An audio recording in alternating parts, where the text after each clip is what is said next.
One day, there was a girl named Akitsu. She had just finished her work, was very tired, and was barely walking. Suddenly, as soon as she entered the house, she collapsed to the ground, unable to move, crying, and dying. At that moment, another person appeared and asked if she wanted him to intervene. She asked how he would do that, and he explained that there was a world called Astalin where humans killed all other races. He wanted to resurrect her in that world so she could decide for herself if the right thing was to exterminate humans or not. Akitsu got scared and told him she wouldn't be able to help. He reassured her that he would grant her a special power. Akitsu felt better, and he told her there were many types of powers like teleportation and combat abilities. Akitsu got excited and accepted the offer. The person sent her to the new world and thanked her for her help. Akitsu woke up in the new world as an infant, crying intensely. We see a group of people around her, waiting for her to wake up. Akitsu was still confused and didn't understand her situation. We learn that these people are her new family. Her mother, Nefertima, cries as her father holds her, both overjoyed. We find out that Nefertima's continent is Larshia, the largest of the 3 continents and home to the kingdom of Gashi. Nefertima was reborn as the 3rd daughter of the royal duke's family, Osfi. We see Nefertima at 3 years old, with her family happy with her. Her older brother Ralph gives her flowers, and her older sister Karna also gives her fireworks with her magic. Nefertima is very happy with her family, running and playing around them, but she bumps into a rock and is about to fall when her fluffy friend saves her from falling. Nefertima shares that her life now consists of eating, sleeping, getting pampered by her family, and playing with fluffy animals. She's very happy in her new life. Her mother tells Nefertima that she'll be going to the royal palace for important work, but unfortunately, she can't take her fluffy friend because animals aren't allowed inside. Nefertima is very excited to go with her mother. Her mother tells her to be a good,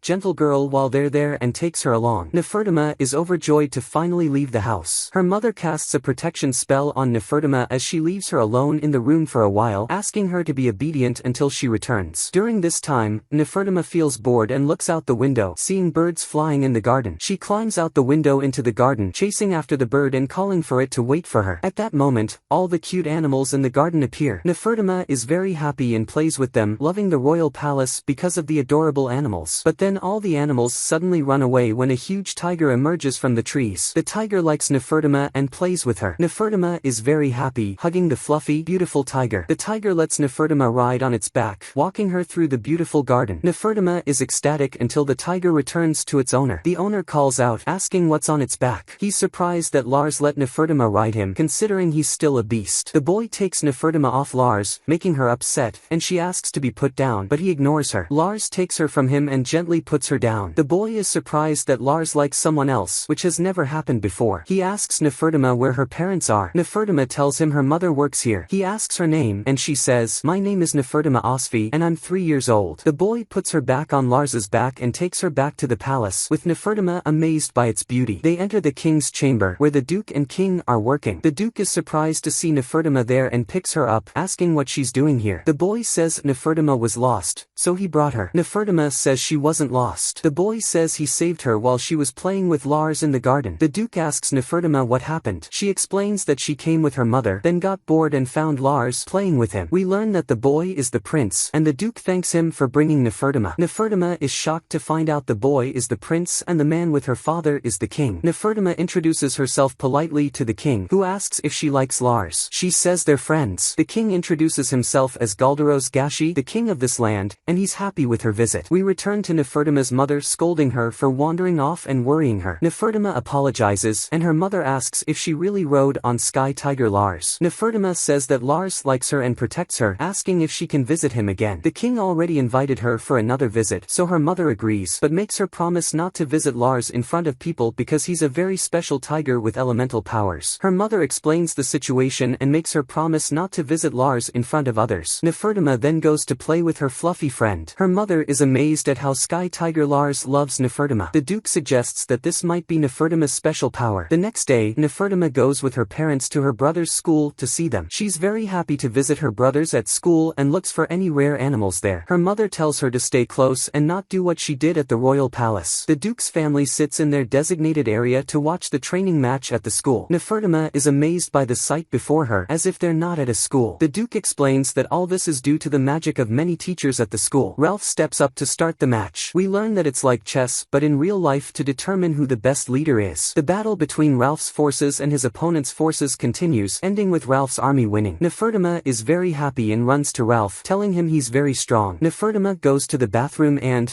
on her way back, meets her brother with another boy. The boy tries to provoke Ralph. Nefertima tells him that Ralph is stronger and will never lose to him. The boy mocks Nefertima, making her angrier. She tells him she's better than a fool who doesn't know his place. The boy gets angry and is about to hit Nefertima when Ralph and the prince stop him. The prince scolds the boy for raising his hand against Nefertima. Ralph is surprised that the prince knows Nefertima and asks how. The prince says she was lost at the palace. Nefertima yells that she wasn't lost. The prince teases Nefertima, saying she can come to the palace whenever she wants. She's happy because she thinks she can play with Lars. The other boy objects, but the prince says the king likes Nefertima and has no problem with it. The prince is surprised that Nefertima likes the king and asks why she doesn't like him. She says, because he's savage. The prince teases her again. Ralph tries to take Nefertima from the prince to avoid disrespecting him, but the prince tells him not to worry. He tells the boy, Tristan, that Nefertima is under his protection and if he tries anything again, he'll punish him himself. The boy quickly runs away. The prince introduces himself to Nefertima as Will. Will goes with Nefertima and Ralph to the duke's seat, greeting the duke and duchess. They all sit together to watch Karna. Nefertima is amazed by the magical writing on the ground in front of Karna. Will explains that Karna's test is to use magic to defeat the monsters summoned by the magic circle. Karna starts summoning, and a giant red dragon appears, shocking and scaring the audience. Nefertima asks Will if that's a monster. Will says no, it's a great fire dragon. Nefertima realizes the creature is like Lars. Will asks the duke if Karna's magical element is fire. The duke replies that Karna is skilled with fire but not water. Everyone is worried about Karna, but Karna smiles and decides to face the dragon. Nefertima is very concerned and runs to the battlefield to help her sister. Everyone is worried about her. As she jumps from a great height, she's at risk of getting hurt, but an unknown power saves her. She runs towards the dragon, preventing the wizards from attacking and harming it. Everyone is amazed by Nefertima's action. Nefertima is shocked by the dragon's ability to speak. The dragon tells her that this place is not suitable for children. Nefertima responds that he shouldn't harm the knights either. The dragon explains that they brought him here by force and treated him aggressively from the start, which upset him greatly. Nefertima tells the dragon that fighting would cause him a lot of pain. She notices his shimmering skin and feels an urge to touch it. The dragon, surprised, asks if she really wants to touch him and if she's not afraid. Nefertima says no, and the dragon responds that she is indeed a strange girl. He moves closer and allows her to touch him. Nefertima laughs and asks if he feels better now. Everyone is amazed by what they see. The dragon tells Nefertima that when she grows up and needs him, he will recognize her as his mistress immediately. The dragon decides to return to his land, but Nefertima asks him to stay with her. He gives her a crystal ball through which she can contact him anytime, advising her to keep it with her always. The dragon informs her that she can change the crystal's form to anything she likes. Nefertima transforms the crystal into a bunny-shaped bag and wears it on her back. The dragon explains that the crystal will keep them mentally connected and she can use his power through it. Nefertima thanks the dragon and asks for his name. He tells her his name is Basil. Nefertima introduces herself and bids the dragon farewell as he flies back to his land. Everyone is worried about her. Karna cries out of concern for Nefertima. Will asks the duke to have the court mages investigate what just happened. He mentions that the palace authorities might want to take the crystal from Nefertima, but the duke thinks that anyone who upsets Nefertima would be dealt with severely. The duke and duchess go to the king's hall to meet him. The king apologizes for the sudden summons and tells them he wants to discuss the recent events at the academy regarding the fire dragon. He says he heard that Nefertima made a pact with the dragon and asks if it's true. Nefertima feels tense and the duke replies that it's not a formal contract yet. The king points out that Nefertima can use the dragon's power, right? The duke confirms that the dragon would help Nefertima if she wanted, but she hasn't received the great beast's blessing yet. The king asks if Nefertima would use the dragon's power to destroy the kingdom. The duke swears by his name that this will never happen. Nefertima understands the gravity of the situation and realizes that breaking her father's promise could cost him his life. At this moment, the director of the Magical Research Center asks for permission to speak, stating he had precautions in place to prevent the dragon's appearance. The king asks him to explain why the dragon appeared, and the director suggests it might have been caused by an extraordinary force. The high priest agrees with the director. Nefertima realizes these are the people the man who brought her to this world warned her about. Will notices Nefertima is bored and asks if she wants to play with Lars. The king permits her to go play while the meeting continues. The prince calls Lars, and they play together, making Nefertima very happy. Nefertima feeds Lars meat with her bare hands, making him very happy too. Everyone is amazed by Nefertima's ability to feed Lars with her bare hands. Nefertima finds her hands covered in Lars' saliva, so a maid gives her a towel and Nefertima thanks her. She falls asleep as soon as she leans against Lars' fluffy fur. The Duke notices the nobles talking about Nefertima, amazed by her ability to sleep next to the great sky tiger. They agree that she needs to make a formal contract with the fire dragon quickly, as it would benefit the country a lot, especially in combat. At this moment, the head of internal affairs, Ulf, asks the Duke about Nefertima's well-being, noting that she doesn't possess magical power. The Duke admits he doesn't know yet. Ulf asks if the sky tiger is attached to her because of the dragon. The commander of the royal guard suggests assigning a personal guard to Nefertima, as her life could be in danger at any moment. He offers the Duke help if needed. The Duke thanks him and says they don't know what the situation will be yet. The high priest tells the Duke it would be a great honor to take care of Nefertima. The Duke refuses, knowing the priest's real intention is to turn Nefertima into their puppet. The priest gets angry and questions if Nefertima is really his daughter. The Duke is offended and asks what he means. The priest responds, saying he's heard rumors and that Nefertima doesn't resemble the Duke's other children. The Duchess interrupts and insults the priest, silencing him. However, the other nobles start expressing their opinions, wanting to control Nefertima under their watch. The Duke and his allies manage to silence these opportunistic nobles. After the meeting, Lars wakes Nefertima and her parents assure her everything is fine. The king tells her that from now on, she can go anywhere in the palace as she likes. Will tells her there are many animals in the palace she hasn't seen yet and that she will surely love them. They enter a room and wait for Nefertima's guard to arrive. When he does, he introduces himself as Gwen from the 2nd Battalion of the Royal Guard. Will asks Gwen to take Nefertima to the dragon stables. Gwen is shocked and scared but follows Will's orders and takes her to the stables with his troops, still unsure why Nefertima would want to go there. At the stables, they meet the stable master, who is very kind. Nefertima introduces herself, and the knight introduces himself as Dan, the dragon knight commander. Dan shows her the dragons, both flying and running, and Nefertima is very happy. Dan notices Nefertima loves the dragons, calling them cute. This makes him happy too, and he agrees, saying they are cute. Nefertima wants to pet the dragons but is afraid to ask Dan, thinking he would refuse. She keeps thinking of a way to touch them until the dragon's power activates, and the other dragons notice the presence of the great fire dragon. All the dragons in the area gather around Nefertima, making Dan worry about her safety and wanting to get her out. But Nefertima isn't afraid. She approaches a flying dragon, introduces herself, and plays with it. Gwen and Dan are amazed by what they see. Nefertima asks Dan if she can play with the dragon, and he allows it. She rides the dragon and it flies into the sky, followed by other dragons on the ground. The flying dragon speaks to Nefertima, sensing the fire dragon's power in her. Nefertima tells him the fire dragon is her friend and gave her the crystal, telling her she can talk to all dragons through it. The dragon says their dragon clan will recognize her as their mistress. The dragon takes her to the dragon clan and she plays with all the dragons, even their young. She falls asleep on the dragons swimming in the water, continuing to play in the water. Dan reveals that the dragon who made a pact with Nefertima is Giselle, the dragon clan leader. He tells Gwen that Giselle has a lot of pride and has never allowed anyone to ride him except Nefertima. Dan is bewildered,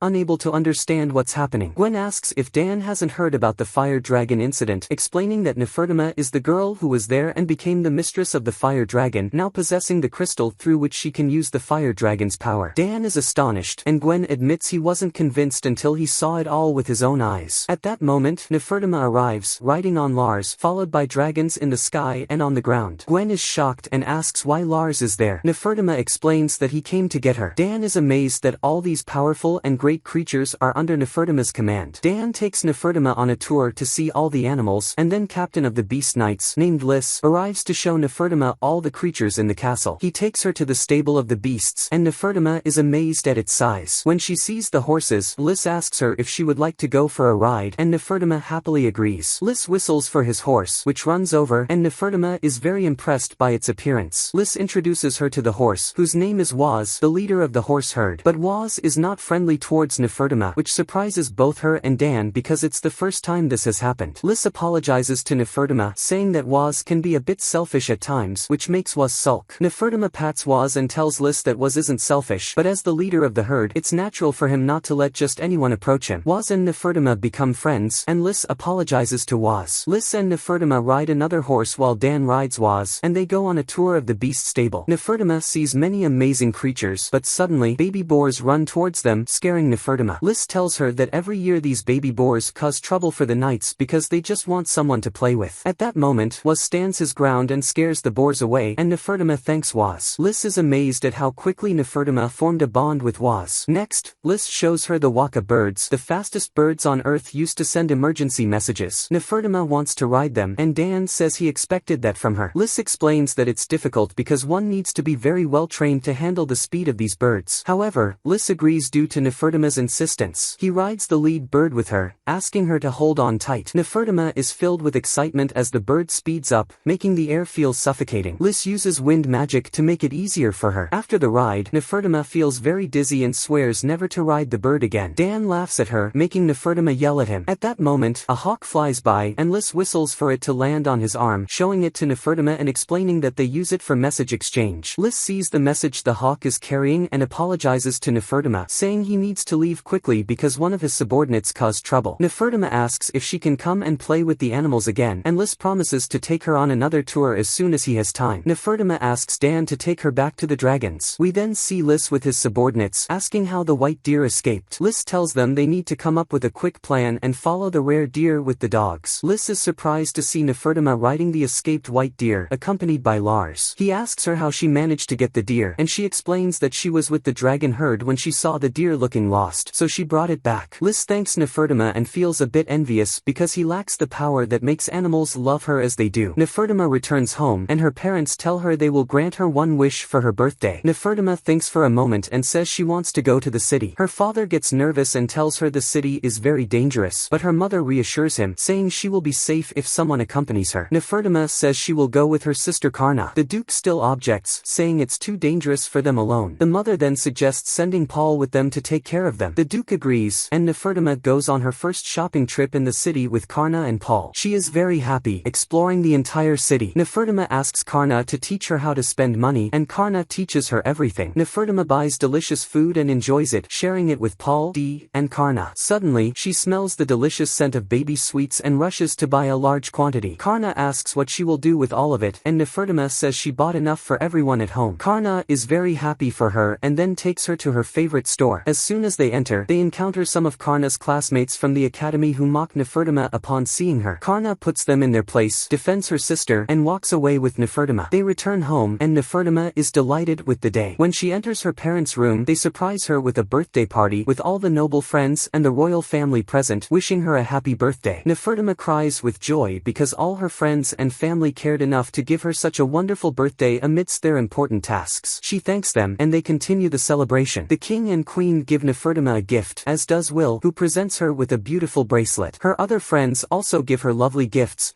making her very happy. After the party, Nefertima returns to her room thrilled with the day, and names her little hawk Nox, becoming friends. The next morning, Nefertima trains with Nox, encouraged by Liz and Dan, who are amazed at how quickly she adapts to Nox. Liz suggests that Nox fly a longer distance tomorrow, but Nefertima hesitates and tells them she won't be able to come often because she has to start studying. Nefertima returns home and begins her studies. Their servant, Magiker, introduces her to the tutor who will be teaching her from now on. The tutor, named Enli, introduces herself to Nefertima, who is surprised by Enli's appearance and welcomes her. The servant goes to prepare tea. At this moment, the tutor becomes very strict and says the first thing they need to change is Nefertima's way of speaking. Nefertima says she only expressed happiness at meeting her. Enli asks if she calls her parents Papa and Mama, and when Nefertima says yes, Enli hits her with a stick, calling it inappropriate. Nefertima glares at her, and Enli asks why she is being looked at that way. The servant returns, and Enli's demeanor changes immediately. This marks the beginning of problems between Nefertima and Enli. Nefertima returns to her room exhausted, thinking that Enli couldn't possibly be teaching Ralph and Karna this poorly. She considers telling her father, knowing he would solve the problem, but fears he might kill Enli, so she decides to handle it herself. The next day, the family notices something strange about Nefertima, thinking she might be ill. Her mother offers to call a doctor, but Nefertima assures her she's fine and avoids telling her about Enli. Ralph catches her and says she must be thinking about what to say to their mother. Her mother arrives and asks what's wrong, guessing it's about Enli. Nefertima says she can solve her own problems. Her mother offers to intervene, but Nefertima says they would just fire Enli, and her mother agrees, suggesting that Nefertima should outdo Enli in her own favorite area, etiquette. Nefertima agrees to surpass her tutor, aided by Ralph's magic, which he uses to heal her whenever she feels exhausted. He also becomes her dance partner, encouraging her to succeed. After a year, Nefertima excels in all her noble studies. She asks Paul for information about Enli, who provides the background gathered when she was first hired, but nothing suspicious is found. Nefertima becomes suspicious when she learns Enli has relatives linked to the chief priests. Finally, after a year, Nefertima faces Enli in a final challenge and wins, leading Enli to flee. Nefertima tells her father about being hit by Enli, angering him. She insists on handling the problem herself, planning to learn from Enli but in her own way, eventually enjoying her studies. Later, the Duke informs Nefertima they will go on an expedition to the northern region under their rule. Since his schedule is clear, he will take her along, making Nefertima very happy. They head to the magic gate, which transports them instantly to the north, where the local agent welcomes them. Outside the castle, Nefertima sees snow for the first time, filled with joy and wonder at its beauty. Nefertima freezes from the cold, so the Duke uses magic to warm her, making her comfortable. He dresses her in suitable snow clothes, which look very cute on her. They continue their journey in a carriage, and Nefertima enjoys it immensely. They arrive at the house where they will stay for the night, warmly welcomed by the hosts,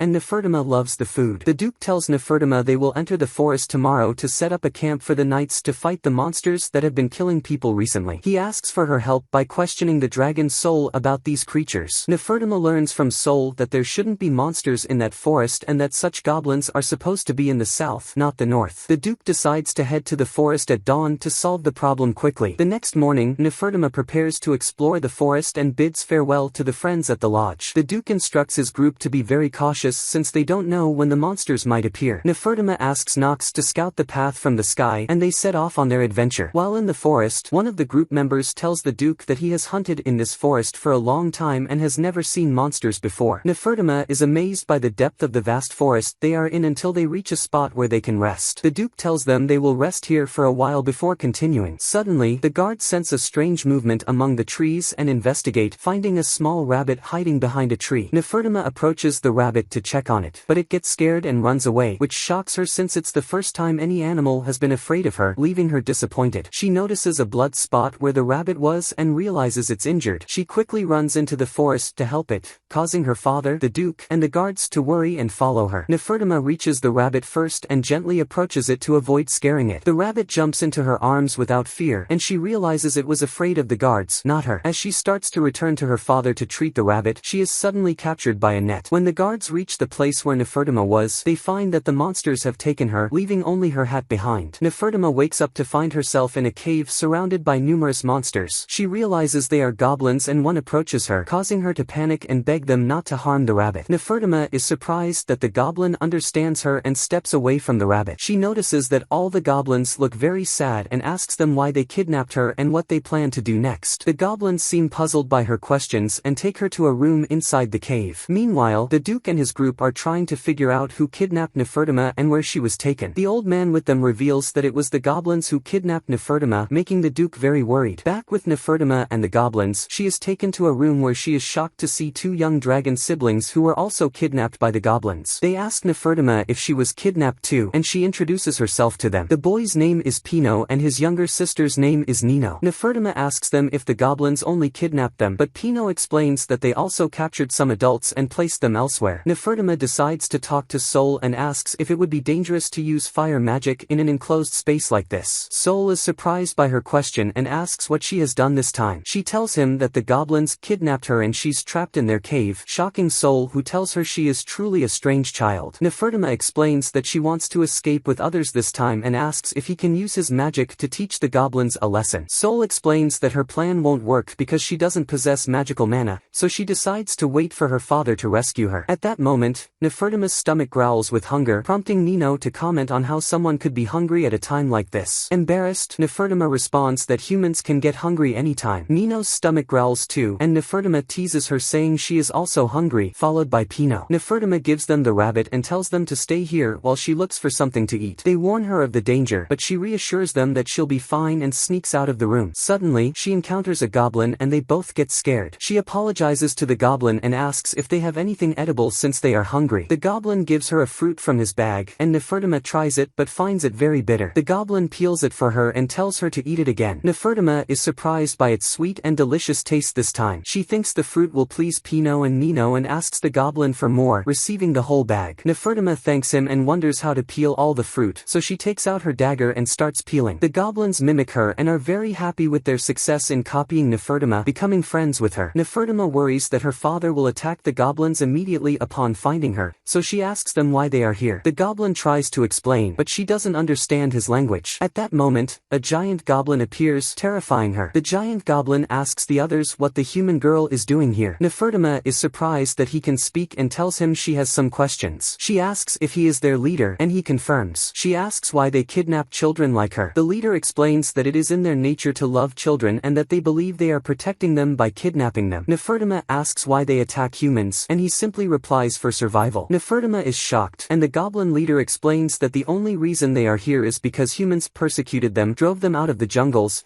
and relentlessly hunted them down, killing them without mercy. Nefertima is stunned to realize that humans are the villains in this story and that they have indeed wronged the other creatures, just as the man who brought her to this world told her. She decides to have her father investigate this matter thoroughly and continues to think about what to do with the goblins, as she cannot leave them alone. Nefertima asks the goblins if they plan to take revenge on humans. The leader tells her they just want to live their natural lives in peace. Nefertima thinks that if she can find a place where all these creatures can coexist, it will solve the problem. Meanwhile, Pino and Nino are worried about Nefertima and waiting for her. Nefertima returns and explains her plan to the leader to help them return to their normal lives, which the leader finds impressive. She tells him that the important thing now is to survive the day. The leader is confused, and Nefertima explains that her father is coming and he will be very angry at them for kidnapping her. He will kill them all without listening, but she assures him she has a plan for that too. Nefertima returns to Pino and Nino, who are eating the fruit. Pino tells Nino to eat slowly and with manners. Nefertima tells him to let her eat as much as she wants since they have plenty of fruit left. Nino thanks Nefertima and asks if they can leave now. Nefertima confirms, saying the goblins have no problems with it and that her father will be nearby so they can reach him easily. Pino is relieved they can go home, but Nino asks why they should escape if they can wait here. Nefertima explains that the goblins kidnapped them for a reason. They acknowledge and Nefertima tells them she wants to save the goblins, but her father will be furious and will kill them if he finds them here. Nefertima shares her plan to have her father talk to and listen to the goblins and asks for their help. Pino refuses, not wanting to endanger Nino, but Nino encourages him, saying Nefertima is younger than them and needs their help. They agree to assist her. Meanwhile, the Duke locates the goblins' lair and hears Nino and Nefertima escaping from the goblins. He finds the children without Nefertima and orders the guards to rescue them. The guards save the children, and the goblins flee, pursued by the guards. Nefertima's plan is working smoothly. The goblin leader emerges to face the guards, but the Duke attacks him furiously with fire magic, demanding the return of Nefertima as it is her bedtime. Nefertima fears for the goblins when she sees her father so angry. The Duke launches a powerful fireball at the leader, but Nefertima blocks it with dragon fire magic. The Duke calls out to her, knowing she is there, and demands she comes out quickly. Nefertima tells him not to be angry or use magic, and he agrees. Nefertima steps out and apologizes to her father. He tells her to come quickly to reassure him. Nefertima runs to hug him, feeling happy. The Duke signals the knights to attack the leader, but Nefertima blocks the attack with fire magic. She runs to defend the leader, and her father asks why she is protecting them. Nefertima explains that the goblins were persecuted and driven away by humans and had no choice but to come here. She asks her father to listen to them first. He agrees, and Nefertima checks on Pino and Nino, who assure her they are fine. Nino comments on how scary Nefertima's father is when he is angry. At that moment, Nox signals to Nefertima that danger is approaching and a giant spider monster appears. The Duke is shocked by the presence of the frost spider in the area and calls Nefertima to his side. At that moment, Nefertima senses that the spider is feeling fear and hunger. The goblin leader steps forward to confront the spider, and as Nefertima is about to join, her father stops her, saying it's their battle. The spider attacks the goblin fiercely, but he dodges and counterattacks with all his strength. The battle between them rages on until the goblin defeats the spider with sheer ferocity. However, just as the goblin steps away, the spider attacks him again, nearly finishing him off. Everyone thinks the spider has defeated the goblin, but he lifts the spider off him and throws it away. He thanks Nefertima, saying that without the magical barrier she placed on him, he would have died earlier. Nefertima still senses the spider's fear and helplessness. The spirits make Nefertima hear the spider asking for help and protection for her child. Nefertima is shocked when a small spider emerges from the larger one. She realizes the mother spider was pregnant and trying to protect her baby all this time. The mother spider dies, and Nefertima rushes to help, but it's too late. She cries bitterly over the spider, and her father tries to console her, though everyone is surprised that she's crying so much over a monster. After Nefertima calms down, everyone is surprised when the goblin leader transforms into a humanoid with horns. Nefertima and the others are astonished vanished, and the Duke explains that he has evolved. Nefertuma asks if he is the goblin leader, and though he's unsure of what happened, he confirms it. Nefertuma decides to ask Sol for information about this situation. Sol is surprised that the goblin evolved since he was already at the known highest stage. Nefertuma explains that he now looks human and has horns, and Sol mentions that the Oni have similar appearances and also have horns. He says he wants to see him, so he'll visit the next day. The Duke asks Nefertuma what the dragon said, and she replies that the dragon wants to see him, so he's coming tomorrow. Nefertuma thanks the goblin leader for saving them from the spider. The small spider approaches, and Nefertuma asks if she wants to come with them or stay in the forest where her mother lived. The spider decides to go with Nefertuma, who is very happy and names her Grazia. At that moment, Grazia's forehead glows, showing a strange mark. Nefertuma wonders if she did something wrong again. In the morning, everyone wakes up, and Nefertuma asks the goblin leader if he will free the adult humans now. Nefertuma is happy when Pino and Nino arrive, hungry, and they all go to eat. The guard assures her that he healed the injured rabbit with magic, and she thanks him, feeling very happy. Nefertuma asks her father if she can take the rabbit as a pet, but he explains that the rabbit belongs in the wild and would become weak if taken away. She leaves the rabbit behind after saying goodbye. Nefertuma remembers the small spider and shows her to her father, who is shocked, saying it's not a pet but a powerful and rare monster due to its black color. The goblin leader explains the difference between monsters and animals and tells Nefertuma that names give them power. When she asks his name, he says he doesn't have one, and Nefertuma is surprised that someone so strong doesn't have a name. The leader admits he's envious of the spider for having a mark, indicating it has a name. The father is shocked, and Nefertuma innocently says the spider's name is Grazia. Realizing her mistake, her father scolds her, but she insists she didn't mean any harm. The father says they have no choice but to take her with them. Nefertuma is delighted, and the guard informs the father that they are ready to leave. The Duke orders them to move out, and Nefertuma asks Sol to place a protective spell on the goblin nest until their leader returns since he's coming with them now. The goblin leader orders his goblins to stay in the cave until he gets back, and they return to the village. Nefertuma asks Pino and Nino where they live, and Pino says they live near here in Count Eriga's territory. The Duke asks if they are the Count's children, and they confirm. The Duke assures them he'll get them home safely, and Nefertuma bids them farewell before they head home. Sol arrives, and Nefertuma happily clings to him, glad she can touch his skin again. Sol is intrigued by the goblin leader, noting he's different from any Oni he's seen, and that he possesses elemental power, unlike the Oni, who have no magical abilities. Sol tells her that the goblin leader is not an Oni and has elemental powers like the great beasts such as Lars. Nefertuma asks the goblin if he can see spirits, and he confirms seeing the little glowing insects. She asks if he can use elemental power, and he says he can if he learns how. Sol offers to teach him some things. Nefertuma looks for a target for the goblin to practice on, and the guard creates a training dummy from the earth. She thanks him and asks the goblin to practice. He successfully uses all the elemental powers, destroying the dummy with impressive strength. Nefertuma tells him that his power will be useful for their plan. The Duke is curious and asks what plan, and Nefertuma nervously realizes she hasn't told her father about it yet. She explains she discovered a way for humans and monsters to live in peace and asks for his help. The Duke agrees, and Nefertuma tells the goblin that he's a new being now and names him Shinki. Shinki's head glows as he accepts his name, and Nefertuma's father gets angry, but she insists she didn't mean any harm. Nefertuma apologizes to Shinki for naming him without asking, but he reassures her that he would have asked her to name him anyway since she guided and helped them survive. He pledges loyalty to her along with his goblin tribe. Next, we see Nefertuma explaining her plan to her father. She tells him that the main problem for the monsters now is that they've been driven out of their habitats. The solution, then, is to create new habitats for them by building a magical barrier on a mountain far from human settlements. This barrier would create caves for the monsters to live in, and if the number of monsters exceeds the capacity, they could turn the place into a training ground for the Adventurers Guild. Additionally, they can cover the project's expenses by building inns and shops at the mountain's base. This way, both adventurers and monsters can monitor each other. Nefertuma then asks her father's opinion on her plan. The Duke responds that this would expose humans to danger from the monsters. Nefertuma counters that this is necessary for human survival, and they would inform the adventurers about the area. Her father says the idea is very simple but agrees to think about it. Nefertuma thanks her father and thinks she needs to explore some places to implement her plan. Her father informs her that they will head to a new destination for exploration and requests that Shinki join them. Shinki is surprised, but the father explains that Shinki's magical power and knowledge of monsters will be very useful. Shinki agrees to go but is worried about leaving the nest unguarded for too long. Nefertuma realizes that she can't maintain the barrier around the goblin nest indefinitely, which is a real problem. Shinki suggests having the spirits guard the nest while he's away and asks Nefertuma to name the second strongest goblin after him to protect the goblins and the nest in his absence. Nefertuma Nefertuma is surprised that Shinki asked her to do this and asks why. He explains that since she named him and he is the goblin leader, she is the mistress of all goblins. Nefertuma thinks of Shinki as a friend and is embarrassed by his calling her mistress. She asks him to call her Miss instead, to which Shinki agrees. They go to the goblin nest and Shinki presents the second strongest goblin. Nefertuma is surprised by the goblin's ability to speak. Shinki explains that this goblin is his right hand and will evolve soon after a few more hunts. Nefertuma decides to give her a beautiful name and asks what name she would like. The goblin points to a flower and Nefertuma names her Suzuko. At that moment, another goblin runs in asking Shinki to have Nefertuma name him. Suzuko says he is too weak to be named. Nefertuma asks Shinki why he wants to be named and Shinki explains that his old tribe was wiped out and he wants to become strong to protect his current tribe. Nefertuma thinks and tells him she will name him, but he must promise to become strong and hunt a giant monster before they return. The goblin agrees enthusiastically and Nefertuma names him Toki. Toki is thrilled and thanks her. On their way home, Nefertuma tells Shinki about her story with Soul and how they became friends. Shinki observes that she is surrounded by many people and creatures. Nefertuma responds that she has her father, mother, older brother, older sister, and everyone in the castle and kingdom and she loves them all. Shinki says he also had a brother who died fighting humans. Nefertuma comforts him and tells him he is now part of her circle of friends, which makes Shinki happy and thankful. Next, we see them with the Duke and guards traveling by carriage to the town of Cass at the Barzat agency. The Duke informs them that the journey will take a long time and asks Shinki to guide them. Shinki agrees, and the Duke says he is gathering information about the monsters in the area and asks Shinki about the route they took while escaping. Shinki explains the route to the Duke, who identifies it on the map. The Duke deduces the types of monsters in the area based on the route and suspects that someone is deliberately gathering the monsters there, but needs more information to confirm it. The Duke informs Nefertuma that after finishing the investigation in Cass, he will return to the royal capital. Nefertuma is surprised and asks why. He tells her not to worry, she will not return with him. He has asked her brother Ralph to take over since he will be the next Duke. Nefertuma is happy and is informed by the Duke that she will meet Ralph in Cass. They arrive in the town and are warmly welcomed by the townspeople. Nefertuma wants to see the Adventurers Guild in town, so she takes Shinki with her. Nefertuma and Shinki arrive at the guild, and Nefertuma is amazed that it looks more like an employment agency rather than a chaotic place full of adventurers. The receptionist greets them and asks how she can help, looking surprised when she sees Shinki's monster-like appearance. Nefertuma is worried the receptionist might discover that Shinki is a monster, but the receptionist is excited to meet Shinki as it's rare to see a human-monster hybrid in the area. Nefertuma relaxes, and Shinki tells the receptionist that he is accompanying his mistress. The receptionist is surprised that Nefertuma, still a child, is Shinki's mistress. Nefertuma explains that she came to see how the guild operates. The receptionist asks if there are no guilds in her hometown. Nefertuma replies that the guild hall in the royal capital is too far from her residence, so she can't go there. The receptionist offers to give her a tour and introduces herself as Bibel. Nefertuma introduces herself and Shinki. Bibel shows her the guild's reception booths, which are designed to ensure no one can overhear the conversations between the two parties using a soundproofing spell. Nefertuma is impressed, and Bibel explains that the guild is very strict in its management and against any misconduct. Suddenly, they hear a man shouting, so the guild is just going to ignore this blatant injustice? How can the bounty for hunting a group of goblins be 3 times the usual amount? The governor must be exploiting his position to make money for himself. Another man nervously replies, the governor must be acting in the town's best interest. The first man shouts back, what are you talking about? He's pocketing the compensation meant for the victims of the monsters. How is that in the town's best interest? Nefertuma is curious about this conversation and asks Bibel about the shouting man. Bibel tells her that his name is Hilran, one of the town's leaders,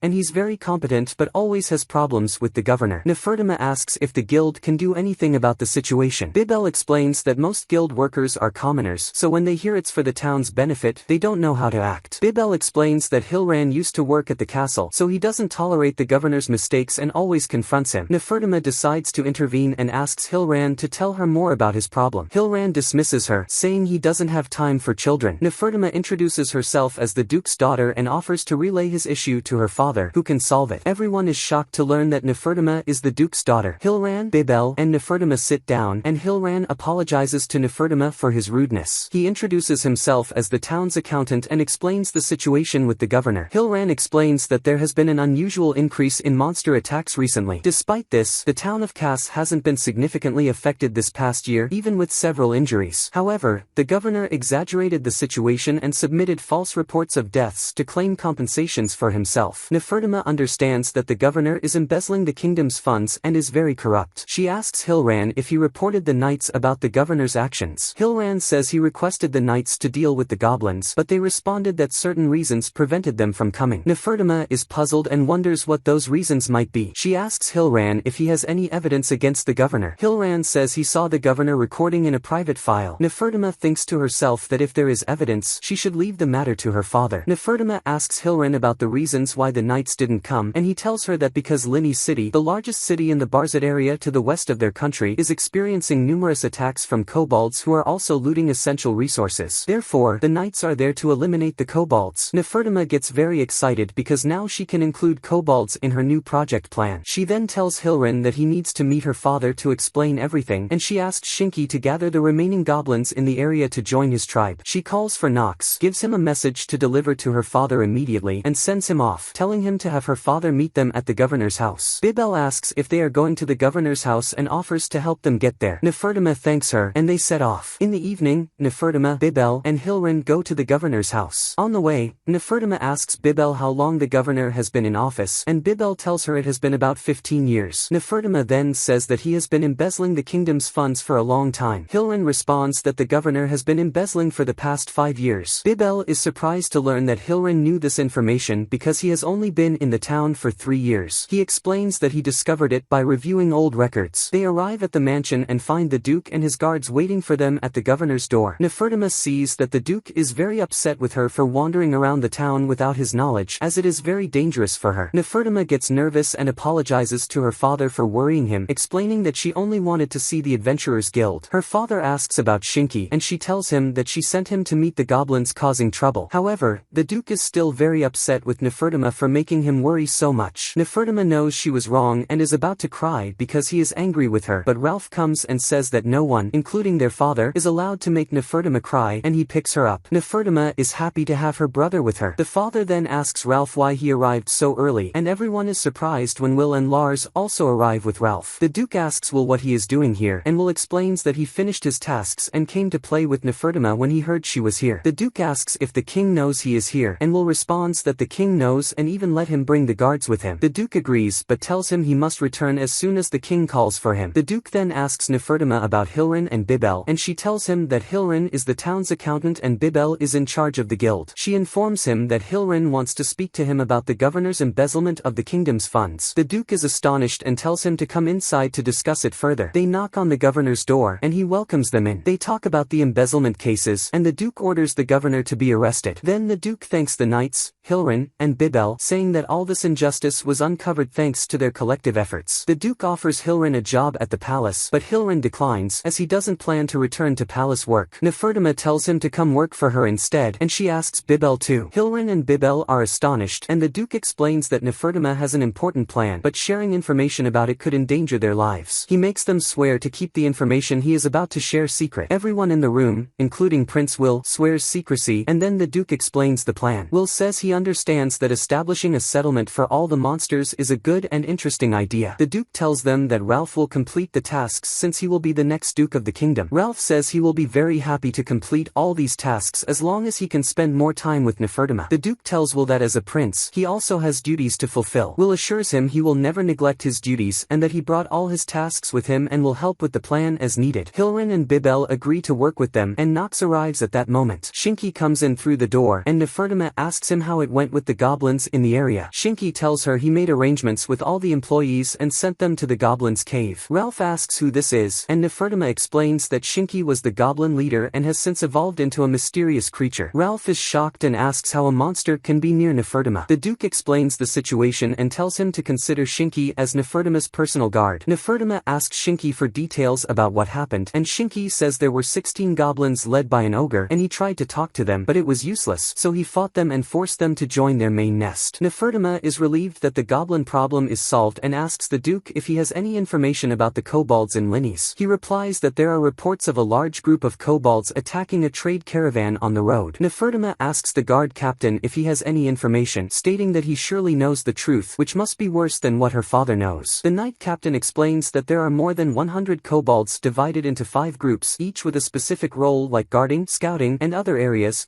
and their overall leader is a high-ranking lycanthrope. The Duke is astonished by the information about their leader and asks how they learned this. The Knight Captain says they requested help from the Adventurers Guild who gathered the information and that they will soon go to the neighboring town to deal with the monster problem. Nefertima asks who is responsible for this mission, and the Duke says that someone surely doesn't want this information to reach the capital. The Knight Captain informs them that the current leader of the region used to work at the headquarters. Bibel says she will try to get more information about the regional leader through her guild, and the Duke thanks her but tells her they will still be in danger because they don't know the enemy's location yet. Will asks if the Duke suspects there is a spy among them, and the Duke says he suspects this to a large extent. Nefertima shows her concern at this moment, but Ralph reassures her that their father surely has a solution for all of this. Nefertima is reassured, and the Duke informs them that he will return to the capital and Ralph will continue the investigation in his place. The Duke asks the knights to assist Ralph in his mission. Nefertima goes to take her nap and takes Lars with her to sleep on his fluffy soft fur. She takes out the small spider, who is anxious about Lars, but Nefertima reassures her and makes them friends, and the spider also sleeps on Lars. The next morning, the friends head to their new destination, Linny's town. They review their plan again on the way, and Will says they need to give Nefertima's plan a new name and decides to call it Project Sharana. We see the Duke returning home, and Karna argues with him for leaving Nefertima there and coming back alone. He reassures her that Ralph is with her, and she is fine now. Karna shouts that Nefertima is still young, only 5 years old, and that it is still dangerous for her. The Duke tells her not to worry, as Lars, the Great Dragon, the Knights, and the entire entourage are with her. The mother asks the Duke what Nefertima is planning this time. The Duke tells them everything that happened and about Nefertima's plan. The mother says that their daughter wants to create a village for all the monsters to live in, and the Duke responds, yes, exactly. The mother says she will start gathering all the supplies Nefertima might need for her village and will also reach out to some guilds and present the idea to them. Karna keeps thinking about what she should do to help them and asks her father if she can go to see Nefertima. The Duke agrees but says that none of the guards are available to go with her now. The mother suggests sending her with a group of adventurers as personal guards, and they agree on that. We see Nefertima as she nears the borders of Linny's, thinking about who the kobolds are now. Ralph tells Nefertima to be very careful with her actions there to avoid getting into trouble. They arrive at the town gate, and the Knight Captain goes to the town guards, shows them Prince Will's dagger, and tells them that Will is in the carriage with the Duke's children. The guard informs the town leader and allows them to enter. Will gets down to meet the town leader, and Ralph joins him, leaving Nefertima in the carriage. Nefertima asks the spirits to let her hear Will and Ralph's conversation with the town leader. The town leader warns them about staying in the area because it's very dangerous now due to the loose kobolds. Ralph tells him they came on the Duke's orders and that his mission is to monitor the monster appearances on his behalf. The leader says he will take them to the agency head, and Will and Ralph return to the carriage to follow them. They reach the town leader, who looks very exhausted. Ralph asks if he hasn't been sleeping well, and the leader says they haven't slept for a while due to being busy dealing with the kobolds. Nefertima focuses on the room's bad decor, and the leader explains that the knights can't handle the kobold problem alone, so they contacted the Adventurers Guild and formed an extermination team to deal with the kobolds. Ralph asks when they will move out, and the leader says they will move as soon as the Red Halata team arrives. Will says he has heard that name before, and Nefertima is surprised that even Will knows about this adventurer group, indicating they are very powerful. She worries that their strength means they could wipe out the kobolds entirely, and she thinks she must reach the kobolds before the extermination team does. Nefertima asks the leader if she can tour the city for a bit. The leader is surprised by her request, and Ralph says that if they tour the city they can give a better report to their father. Will adds that with the royal knights accompanying them they will be safe on their quick tour. The leader agrees and allows them to explore. Nefertima and her friends tour the town and are amazed by the poverty and chaos. They then head to the slums, where the devastation is more apparent and the children look miserable, poor, and hungry. Nefertima hears an animal in pain and quickly runs with Shinki to the source of the sound, finding a group of children beating a small dog. Nefertima shouts at them, asking what they are doing. The boy says his father told him that dogs are their enemies, so what is the harm in hitting an enemy? Nefertima replies that his father meant kobolds are the enemies, not this poor dog, and she scolds the boy. The boy raises his hand to hit her, but the knights quickly restrain him, and Nefertima asks them to hand over the poor little dog to her. Nefertima takes the dog, who is in bad shape, and asks Ralph to heal it. He does, and the dog gets better and plays happily with Nefertima. She asks the dog where its mother is, and it points to the forest. Shinki tells her that this dog is a kobold. Will, Ralph, and Nefertima are shocked by Nefertima's incredible luck. Nefertima decides to take the dog to its mother in the forest. Will tells her it's dangerous, but she replies that with Lars, nothing will happen to them. Nefertima and the friends set off for the forest to search for the puppy's mother, but Nefertima gets very tired from the difficult and rough path. The puppy keeps guiding them toward its mother. Nefertima notices that the path becomes harder over time, and the puppy gets excited and asks Nefertima to walk faster. Nefertima tries to explain that it's difficult for her since she is still a child. Shinki carries her to give her a break, and Nefertima thanks him. At this moment, the guards sense a nearby monster, but it turns out to be a slime. Nefertima gets excited to touch it, and Shinki tells her that this slime is asking for their help to save its friend ahead. Nefertima asks Ralph for permission to help the slime, and Ralph agrees. They follow the slime and find a large slime with many smaller slimes trapped inside. The leader of the knights says this is a mother slime, and they have never seen one before. The mother slime wants to give birth to all the small slimes, but it would be dangerous in the cold weather since they need a warm place to live. Nefertima tells the mother slime not to give birth now because it would be dangerous. They discover that the mother slime can't move, and Shinki suggests that someone allows the slime to inhabit their body to prevent it from giving birth immediately. Nefertima is shocked and asks if this means the slime will eat the person it inhabits. The mother slime assures her it won't eat the host if it loves them. Nefertima gets nervous and asks who the slime won't eat if it inhabits their body. The slime replies it won't eat her specifically. Expecting this response, Nefertima asks if it can inhabit Shinki, but the slime refuses. They eventually agree that the slime will inhabit Nefertima's body, and it enters her immediately. Ralph checks on Nefertima, asking if she's okay, and she tells him she feels fine but aware of the slime inside her. Will asks what they should do with the remaining slime. Nefertima says the slime inside her tells her that the small slime will become the next mother slime, so they decide to take it with them. They continue their journey to the kobold village. After a long walk through the forest, Will asks Lars if he senses anything strange nearby. Nefertima speaks to Lars quietly, guiding them to the source of the strange power with the help of the spirits. They reach the heart of the forest and find a magical tree that protects the forest. Nefertima asks Lars if she can approach the tree, and she greets it, introducing herself. The tree responds, noting how unusual their group is, consisting of humans, monsters, and great beasts. The tree asks Nefertima who she really is, and she replies that she is the Duke's daughter but prefers to be called just Nefertima. The tree asks what she needs, and Nefertima explains that they are looking for the puppy's mother and asks about the kobold's hideout. The tree asks what she plans to do when she finds the kobold's hideout, and Nefertima says she wants to reunite the puppy with its mother. The tree explains it can't provide any information on that matter. Nefertima asks why, and the tree explains that humans have always hunted the kobolds,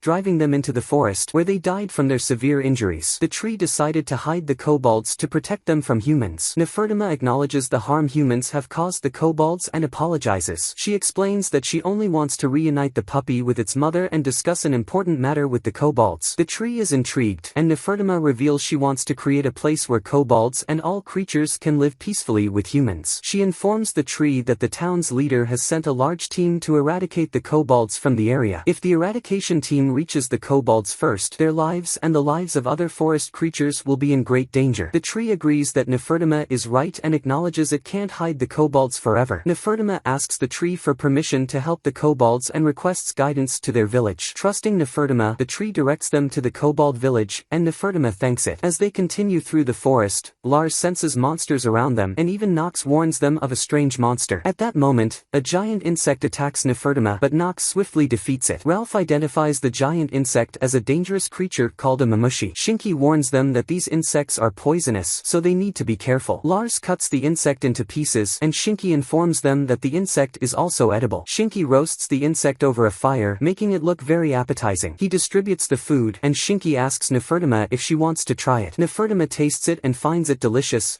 feeling very happy with the taste. She also gives some to the spider, and the rest enjoy the meal too. Nefertima asks Lars to catch more of these insects if he finds them again and instructs the knights to do the same. The knight leader asks why, and she explains she wants to present them as a gift to the kobold village. They continue catching all the insects they encounter in the forest, gathering a large quantity. They venture deep into the forest and are eventually confronted by a group of kobolds guarding the village. Nefertima tells them that the forest guardian tree allowed them to pass and that she wants to meet their leader. The kobolds are initially distrustful, but Nefertima tells them she has brought a significant gift. The kobolds take her to their leader, leading them to a village filled with kobolds. Nefertima is excited by the sight and wishes she could take all the puppies home. The leader asks Nefertima what she wants from them. Nefertima introduces herself and explains that she came to return the puppy, which she found in Linus, where children were beating it. The leader asks the puppy why it went there, and it explains that the other puppies left it behind. The leader gets angry and scolds them, and Nefertima presents the food as a gift. The knights distribute food to the entire village and return the little puppy to its mother. The leader tells Nefertima, "You've completed your mission here, so leave now." Nefertima responds, "Aren't you going to try this delicious food as well?" The leader replies that her name is Cecily and thanks her for their help, but explains that her people have suffered greatly at the hands of humans and she will never trust them again. Nefertima asks Cecily what happened to them. Cecily explains that many kobold clans were attacked simultaneously, resulting in significant losses. Nefertima realizes that what happened to the kobolds also happened to the goblins. Nefertima tells Cecily that she has something else to discuss besides returning the puppy to its mother. She warns her that the extermination squad is coming soon and that the area is no longer safe for them. Cecily replies that she already knows this information because the stars told her. Lily is surprised, and Cecily explains that she is a star reader and can interpret the stars by observing the sky. Cecily says they will fight the humans and tells Nefertima to return to her town quickly. Nefertima suggests an alternative to fighting, Project Sharana, a plan to help humans and monsters live together in peace. Cecily rejects the idea, explaining that all surviving kobold clans have united under her leadership and that she has no intention of trusting humans again. At that moment, Ralph calls out to Nefertima, telling her it's time to return to the city. Nefertima bids farewell to Cecily and promises to return the next day. As Nefertima leaves, the stars tell Cecily that Nefertima is the savior who will rescue them from their predicament. A senior member of the clan approaches Cecily and asks why the stars have made her so enthusiastic. Could this girl really be the savior? We see Nefertima back in the city when a message arrives from their father, informing them that Karna is coming soon. Nefertima grows anxious, thinking that chaos is inevitable now that all the siblings are gathering. Ralph informs her that there's also a local report from the leader of the town guard's assistant. Ralph asks Will what information he brought back and whether he got the permit he was waiting for. Will replies that he received authorization to conduct an executive tour and that all knights, regardless of rank, are under his command. Will also tells them that the king has ordered an inspection of the royal knights and granted him the authority to arrest any violators. Will explains that the king has given them the power to deal with any knight who obstructs their path. They then speculate about what Hilarion has been doing in his investigation. Using spirits to locate Hilarion, they discover he is hiding in an old inn. Ralph, still confused about Hilarion's situation, asks for clarification. Will replies that he only knows what the stars told him and that Hilarion doesn't seem to need any help. Nefertima announces she's heading to the forest again, and indeed, she goes back to the kobold village bringing more food. Cecily greets her, surprised, saying, "You came back." Cecily is even more astonished to see the monsters with Nefertima. She asks, "Why are all these creatures with you?" Nefertima explains, "They all needed help, and that's why they're with me." Cecily ponders this and says, "The fact that all these creatures trust you makes me reconsider trusting you myself. Are they part of the project you mentioned?" Nefertima answers, "I know it's hard for you to trust humans after all the harm they've done, but I genuinely want to help you." At that moment, the stars confirm to Cecily that Nefertima truly is the savior. However, Cecily hesitates and explains that her priority is to protect the clan and her younger sister. Surprised, Nefertima asks, "You have a younger sister?" Cecily reveals that her entire lineage was wiped out except for her and her sister. Cecily begins to cry, and Nefertima offers her the slime, whose texture soothes Cecily. Touched by its calming effect, Cecily enjoys the slime's soft texture. She then asks Nefertima if her project can really save the entire clan. Nefertima promises to try her best to save everyone even though it's difficult. Cecily agrees and asks to hear the plan. Nefertima explains that she is gathering all monsters who have lost their homes and relocating them to a safe place to live. Cecily, still surprised that a human is trying to save monsters, remarks, "It's astonishing that a human is leading this effort." Nefertima replies, "Race or clan doesn't matter. What matters is helping those in need." Cecily leaves to gather the other clan leaders. Nefertima is overjoyed, saying, "Thank God, the plan is finally starting to succeed." At that moment, a dog from another breed approaches to thank her for saving the puppy. Nefertima marvels at the dog's fluffy fur and excitedly asks to touch it. The dog introduces himself as Hanley, a member of the healer family. Nefertima becomes thrilled to learn about the kobold clan and asks Hanley to tell her everything. Hanley begins by explaining their environment, saying the kobold breeds are divided into hunters and workers. The hunter breed excels in weapon use and physical abilities, while the worker breed is skilled in craftsmanship and everyday life tasks. He explains that normally each breed lives separately, but when the entire clan gathers, they support each other well. Nefertima asks why some kobolds walk on 4 legs while others walk on 2. Hanley explains that as kobolds grow, they develop the strength to walk on 2 legs, while the young ones are still too weak and move on all 4s. We see Nefertima dying to touch Hanley's fur. She finally hugs his soft coat, delighted by its smoothness. Cecily arrives and informs Nefertima that the leaders are waiting for her. They proceed to meet the clan elders. Nefertima explains her plan again, trying to convince them. This time, everyone agrees. Nefertima tells them they need to think of a way to avoid conflict with the humans and prevent annihilation. One of the clan leaders remarks that there's no time for evacuation now. They keep brainstorming solutions, but Nefertima suggests, why don't we confront them first and then escape afterward? Cecily asks her, what do you mean? Nefertima explains that they could face Linnea's forces with full strength, defeat them, and then flee afterward. The leaders respond that this plan is risky and could lead to many losses. At that moment, Cecily's sister enters and tells the leaders not to trust Nefertima because she must be deceiving them. Cecily yells at her, what are you doing here? The leaders are discussing important matters. Nefertima approaches the young girl and asks, why do you think we're trying to deceive you? The girl replies, because all humans are the same, greedy and evil. To everyone's surprise, the leaders begin to doubt Nefertima again, suspecting she might have been deceiving them from the start with the food she's been bringing. Cecily shouts at them, do you even hear yourselves right now? Nefertima tells the little girl, I don't know who these evil humans you're talking about are, but I've never met anyone like that. We came here only to help you. If you have a better idea to save the clan, please share it. The girl goes silent and admits, I don't know. Nefertima reassures her, everything will be okay. The girl then asks if there's anything that can help her sister. Cecily tells her sister that her new mission is to stay by Nefertima's side and protect her. The girl is overjoyed that Cecily gave her an important task. Nefertima is surprised to hear herself being called the savior and asks Cecily about it. Cecily explains that the stars said Nefertima is their savior. They then proceed to prepare the plan. Nefertima asks Ralph to infiltrate the extermination squad. Will questions why, and she explains that it would be better if they knew every move the squad makes. Also, Ralph's healing magic will make them deeply grateful to him. Ralph agrees, and everyone begins preparing for the plan. The carpenters start building the wagons they'll use to escape. The weavers and divers work on making ropes and nets, while the philosophers and farmers scout suitable paths for their plan. Afterward, Ralph, Will, and Nefertima return to the city. The knights disguise themselves and infiltrate the extermination squad to gather information. Will tells Nefertima and Ralph that they need to visit the knights' headquarters immediately. They go to the headquarters, where the commander welcomes them. Will asks him if he's the leader of the extermination squad. The commander confirms, yes, I'm the one leading them. Will requests to discuss something important, and they head to the hall. On the way, Nefertima spots Hilarion disguised as a guard at the headquarters and is shocked. She tells him to report to her later that night, then continues on her way. They meet with the commander, and Ralph asks to join the squad. The commander warns him it's very dangerous, but Ralph insists, saying it's an order from his father, the Duke. He reassures the commander that he'll stay in the rear lines, focusing only on healing the wounded. The commander is surprised to learn that Ralph can use healing magic and agrees to let him join, but only on the condition that his two guards accompany him for protection. At that moment, the commander receives urgent news and excuses himself to leave quickly. Nefertima wonders aloud what's happening. Shinki tells them that a group of knights has been severely injured while trying to break up a fight between some adventurers. The group heads out to assess the situation and finds the knights gravely wounded. Ralph says the situation is dire, and just 3 healers won't be able to handle it alone. He rushes to help them. Nefertima is shocked by the wounds and thinks this couldn't possibly be the result of an ordinary fight between adventurers. Will tells her that the injuries are from a ferocious beast. We see Ralph quickly using his magic to heal all the knights. Will then asks the knights what caused all this trouble. One knight replies that the cause of it all is at the bottom of Demas, and one of them is a beast master. Will realizes that there are escaped criminals and now posing as adventurers. Later that evening, Nefertima goes to Will's room to hear the report from Hilarion. She enters the room, checks on Will, and asks him why he's working with the knights. Hilarion explains that while investigating the ties between the adventurers and the knights, he was interrogated by the knights during that time but managed to escape using his wits. Afterward, he secured a desk job at the knights' headquarters to better investigate the situation. He tells them he discovered that the local commander is a shady individual who was stealing relief supplies, embezzling royal funds,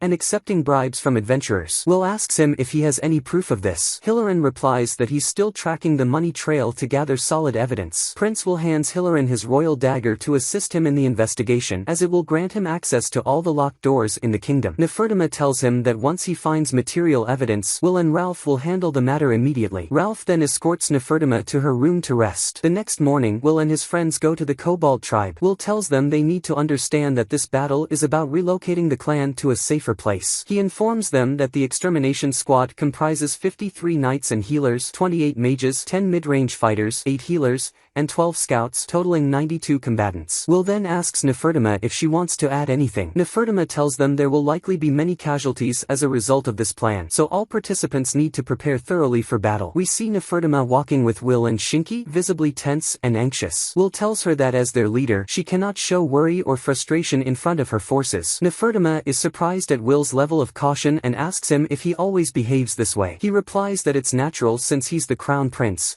and he must follow in his father's footsteps. He says he constantly wonders if he'll live up to expectations or fail the people. He explains that he never hesitates in his firm decisions because he thinks them through thoroughly before speaking. Nefertima reflects that she must rise to her responsibilities just like Will. At that moment, Ralph's report arrives via the spirits, and Will informs Nefertima that the adventurers who caused the previous conflict have been released. They include the Beast Master and another adventurer. Nefertima is shocked and asks why they were released. Will replies that it was done to strengthen the extermination squad. Nefertima realizes the situation is worsening and wonders what to do now that the plan is set to start the next day. We see Ralph saying goodbye to Nefertima and returning to the forces to gather more information. Nefertima plays with the young wolves, and a kobold tribe leader tells her the wolves are trying to cheer her up. The leader reassures Nefertima, saying it's natural to feel anxious and he would never blame her for it. He promises that they will all stand by her. Nefertima asks if he's afraid. He replies that he's lived so long he no longer fears death, but if he gives in to fear, he won't be able to protect his tribe. He adds, "Don't worry, if necessary, I'll protect you with my life." His words give Nefertima courage. Will, Nefertima, and the entire village gather. Will tells them the battle is imminent and that priorities and objectives have shifted. He informs them that a group called the Red Heleta has joined the extermination squad and they have a beast master with them. This beast master is extremely dangerous and previously inflicted severe injuries on many knights. Will explains to the forces that they must neutralize the beast master first, as it will greatly influence the battle's outcome. Cecily's sister notices Nefertima is tense and goes to comfort her. Nefertima pats her gently and assures her she's fine, thanking her for checking in. Everyone senses the extermination squad approaching and they all prepare for battle. We see the extermination squad in their overwhelming numbers. The squad leader tells his knights that their enemy is the kobold tribe and their leader is a lycanthrope, so they must never lower their guard. The Red Heleta group is with the extermination squad, discussing how strange this mission feels. Their leader reflects on the oddities they've encountered, like their food spoiling as soon as they entered the forest. A female adventurer in the group tells the leader she feels the presence of a hidden force trying to hinder their progress. Will and Nefertima observe the knights advance from afar as the wolves hide among the trees. They notice the extermination squad reaching the checkpoint where the plan is set to begin. Nefertima asks Shinki and Lars if they're ready to attack, thinking they need to take down as many knights as possible quickly to ensure the plan's success. The attack begins as Shinki uses spirits to create a thick fog around the knights, blinding them. At that moment, Lars launches a devastating strike. The knights falter due to the fog, allowing the kobold to quickly infiltrate, capture them, and tie them to the trees. Will learns from the spirits that they've captured the beast master as well. Will and Nefertima go to see him but find only the master without the beast. Nefertima asks where it is. The beast is hiding among the trees and suddenly attacks them. However, Grazia quickly jumps at it, poisoning and knocking it out. She also poisons the master, putting him to sleep next to his beast. Nefertima worries he might have died, but the kobold reassures her he's only paralyzed. Nefertima feels relieved and praises Grazia, calling her amazing. At this moment, Will orders the kobold to begin the second phase of the plan. They activate traps that wreak havoc on the knights, astonishing them with the kobold's impressive trap-making skills. Some knights fall into a slime pit that disarms them, just as Nefertima had instructed. The leader of the adventurers group asks Shira, the mage, to save the knights. She uses earth magic to free them from the slime pit. Nefertima asks Sol for assistance, but he tells her he can't attack with them as it would harm her forces as well. Will then orders the kobold to engage the knights directly, leading to a fierce battle. However, the bearman from the Red Heleta team eliminates many of the fighting wolves, causing significant losses and turning the situation grim. The bearman smells a human helping the kobold and informs their leader, Yoga. Yoga recalls seeing a girl during the battle and realizes he wasn't imagining it before. Someone is indeed aiding the kobold. The bearman asks Yoga what to do. Yoga orders the knights and all teams to protect the wounded and healers. He requests 5 knights from the knight commander to advance with him to the front lines. Nefertima, distressed by the losses the kobold are suffering, is consoled by Will. He tells her she must focus on the battle and understand the consequences of her choices. Even if time passes and everyone forgets, she must never forget. At this moment, Yoga orders the bearman, Lack, and the forces to retreat. He meets with the knight commander and tells him the enemy is far stronger than anticipated. He insists they withdraw now, prioritize defense, and treat the wounded quickly. The knight commander argues that they've already wiped out nearly half the kobold forces, so why retreat? Yoga replies that continuing the fight would be pointless if they lose more soldiers. The Knight Commander points out he doesn't see the other adventurers. The mage responds that something strange is happening and that this extermination mission might have been planned from the start. Ralph joins them mid-battle, having overheard their conversation. He tells them that withdrawing now is the best option to avoid unnecessary losses, and the rest of the Red Helata team agrees. Ralph asks the mage to create a barrier around the area. He then tells the Knight Commander, Yoga, and his team members they must swear on their names not to disclose what he's about to say. Everyone is surprised but swears to secrecy. Ralph thanks them and reveals that they've discovered a high likelihood that the increased monster attacks in the north are being orchestrated by an unknown organization. Everyone is shocked by this revelation. Ralph tells them they have no idea why or who is causing these problems. The Knight Commander asks Ralph if he means that someone forced the kobold to come here. Ralph replies that the best solution now is to withdraw, reducing the number of kobold. The Bearman agrees but asks how they'll do that when a human is helping them. Ralph is puzzled and asks what he means. Yoga explains that the Bearman smelled a human among the kobold and also heard a young girl's voice among them. Ralph asks if he's sure it wasn't an adventurer or a kobold. Yoga replies he's unsure, as it doesn't make sense for a young girl to be in the middle of a battlefield. Ralph responds that if there really is a human among the kobold, it forces them to make a quick decision. The Knight Commander adds that if the kobold aren't the only threat they're facing, the city itself might be attacked by monsters at any moment. And so, the battle ends, revealing tremendous losses and numerous deaths among the kobolds, leaving Nefertima in shock. Healers begin treating the wounded, and the kobolds weep for their fallen comrades. Nefertima blames herself for this outcome, declaring that it's all her fault due to her decisions. Will orders Shinki to prepare lightning magic and strike the knights with all his power, while instructing all the kobolds to close their eyes and cover their ears. Shinki casts his magic forcefully, devastating the knights. The kobolds flee swiftly, successfully escaping the extermination squad. Nefertima and the surviving kobolds reach Celsi and the rest of the tribe. Celsi notices their numbers have significantly dwindled due to the battle. Will informs her that 14 kobolds from his group have died, 11 are injured, and the healers have done all they could for them. We see the kobold hunters crying heavily over their leader's death. One of them blames himself, saying the leader sacrificed himself to save him and regrets not acting faster in the battle, as the leader could have still been with them. Nefertima remembers the fighter leader's words of encouragement to her. She gathers her courage and tells the kobolds to stop crying because doing so dishonors those who sacrificed their lives for the future of the kobolds. The fighter kobolds grow furious, with one of them shouting that this is all because of her and her plan. She admits it's true and takes responsibility for the losses but firmly refuses to let them tarnish the memory of the fallen now. The fighters get angrier, asking if she also doesn't want them to mourn for their parents and friends who died. Nefertima responds that she isn't saying that but wants them to stop feeling sorry for themselves, as if they were the ones who should have died and their friends should have lived. She tells them such thinking is selfish, as their fallen comrades gave their lives for the kobolds' future to see them smile in the end. She insists they must live strongly so that their sacrifices are not in vain. She declares that if they want to despise her, she's fine with it, but she will remain strong like them and risk her life to ensure everyone survives. Celsi's sister defends Nefertima, stating that she too will grow stronger to protect the tribe alongside her. Celsi agrees, saying that grief won't bring back the dead and they must make the most of the future their fallen comrades paved for them. She tells them that she was the one who brought Nefertima to them, so if they have any issues, they should confront her instead. She pledges her loyalty to Nefertima, asking her to lead them toward peace and affirming that the stars still say she is their savior. Nefertima asks Celsi if she is certain of her confidence in her. Celsi replies that they've overcome many obstacles through the guidance of the stars, and now the stars instruct them to follow the path Nefertima has chosen. Nefertima says the path ahead seems treacherous and arduous, to which Celsi responds with her unwavering trust in her and the stars' message. Nefertima turns to all the kobolds, asking if they accept her. All the kobolds acknowledge her leadership and agree to follow her. Hanley, the healer leader, encourages the kobolds, assuring them that no one escapes death, and their fallen friends met their fate when their time had come. Everyone agrees to follow Nefertima as their leader, applauding her. They later discuss where to go next and decide to send the kobolds to Letime Mountain, located on the western borders. Finally, Nefertima and will prepare to return to the city. Celsi approaches Nefertima and mentions that her younger sister wants to stay with her forever, though she's still weak. Nefertima tells her that as a noble's daughter, she'll have to live among humans and must learn proper etiquette. The younger sister gets excited and promises to do her best. Celsi asks Nefertima to give her sister a name. Nefertima is surprised, asking why it should be her. Hanley had told her that the tribe leader names its members. Celsi explains that since her sister is a beast-human hybrid and not an ordinary beast, her name should be tied to Nefertima. The younger sister also requests a name from her. Nefertima agrees and names her Spica. At this moment, 2 young pups arrive, asking Nefertima to name them too. She names them Seago and Rexy. The pups are thrilled with their new names. Just then, Will informs Nefertima they must return to the city quickly before anyone notices their absence. They bid farewell to the kobolds and head back to the city. They arrive at the castle, meeting Helran to hear his latest report. Helran informs them that he discovered some tampering in the records and invoices but still lacks solid evidence. The culprits include some knights and merchants working together. Will thanks him, saying he'll launch an investigation based on the information and request a special agent from the capital to arrest them. Nefertima wonders why Will won't arrest them himself. He explains he doesn't want to waste time here as there's another person he needs to apprehend. At that moment, Ralph enters the room, and Nefertima is delighted to see him. Ralph checks on her and she assures him she's fine. Ralph tells them everyone has gathered outside to celebrate their victory in the battle. We see the knights celebrating outside. Ralph tells Nefertima to avoid wandering alone and to stay close to Will. At this moment, the deputy leader of the city's lady arrives, greets them, and leaves. Nefertima instructs Shinki to keep a close watch on him and to arrest him if he attempts to flee. Ralph informs Nefertima that he'll tend to the wounded and asks her to stay with Will. Will tells Nefertima they'll go speak with the Red Heleta team. They do so, and Will thanks them for their excellent work during the extermination operation. Yuga replies that there's no need to thank them. Nefertima notices that Yuga was the one who killed the most kobolds, and she appears saddened. Lars snaps her out of it, reminding her to act as a noble's daughter and take responsibility. At that moment, the bearman greets Lars, the great sky tiger. Nefertima becomes excited upon seeing the bearman, wanting to pet him. Lars nudges her with his tail, snapping her out of it. The bearman, Lark, asks Nefertima for her name and she introduces herself. Lark remarks that as a duke's daughter, he should address her with respect, but he's not skilled in fancy human speech, apologizing for it. Lark asks if she is the master of the great beast. She denies it, saying Will is the beast's master and she's merely a friend of Lars. Lark is astonished that the great beast is her friend, calling her strange but doesn't mind, deciding to go eat instead. Lark asks if she'd like to join him and she excitedly agrees. Unable to keep up with him, Lark carries her on his shoulder. She is delighted, feeling high above everyone as Lark is massive in size. Nefertima tells Will that she'll go eat with Lark. Will reminds her of her promise to stay close to Ralph. She insists Will join her instead. Will invites the whole team and they all go with Lark and Nefertima. The team notices how unusual it is that a child isn't afraid of Lark and actually wants to stay with him. Later, Nefertima asks Lark if she can touch his ear. Lark agrees and she removes her glove to feel it, delighted by its texture. Lark observes her happiness and comments on how unlike other nobles she is, calling her wonderful. At that moment, Karna arrives, rushing to embrace her sister Nefertima so tightly that it nearly suffocates her. Ralph scolds Karna to let her go. Karna apologizes and releases her, asking her to tell her everything she did while she was away. Everyone sits down to eat, enjoying their time together, and thus the adventure comes to an end. Later, Nefertima returns home, resting in her room. Sol visits her, calling her out, and takes her on a journey north to witness the vast world around her. Nefertima flies with Sol, her heart soaring with joy at the sights she beholds.